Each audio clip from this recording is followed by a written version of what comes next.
প্রাণীটার video আমি আমার ফেসবুকে এ পর্যন্ত সর্বমোট 3 বার দেখছি, যার মধ্যে প্রথমবার যখন দেখি সে তার বুড়া হাজবেন্ডকে কি জানি খাওয়াই দেয়।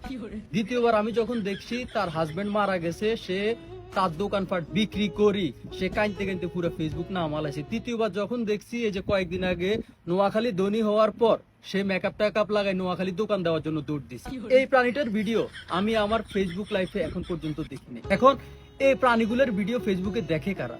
সাধারণত আমার মারা বোনরা কাপড় পছন্দ করে, শাড়ি পছন্দ করে, সেই সুবাদে এদের ভিডিও দেখে। আচ্ছা, আমার তখন অবাক লাগে আমার মতো বয়সী ছেলেরা তাদের লাইভে কাপড় বিক্রি, পেটিকোট বিক্রির ভিডিও বসে বসে দেখে।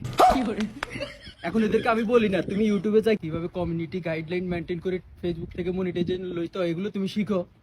এরা কখনোই শিখবে না। এরা বাড়ির পাশে চা দোকানে যাই বলবে কাকা একটা ডারবি দেন তো, ডারবি একটা ধরাই বলবে যে বাইয়া খাতাত লিখি রাখেন। আবার আঙ্গ নোয়াখালী পোলা পানি এগুলো দেখে না। কি ভাই সাহেব নোয়াখালীর ভাই? হ্যাঁ ভাই চাই। নোয়াখালীর এগুলো চায় না। আরে আমি চাই